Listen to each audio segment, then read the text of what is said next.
स्वागत करछि मोर next video को आमर 6 ऋतु किंतु आमे वर्षक 3 ऋतु अनुभव करछि सेटा भी ग्रीष्म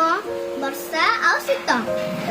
देखो तो हम गाँव में वर्षा होती तो से गोटे भिडियो करने जाऊँगी तो सेटा भी आप लास्ट जाए देखिए। घोघरानी आंठे आंठे पानी घोघरानी आंठे आंठे पानी घोघरानी आंठे आंठे फ्रेंड्स मो भली जिते मैंने सांग अच्छा कि छोट छोट पिला अच्छा भी वर्षा भिजक देवे कारण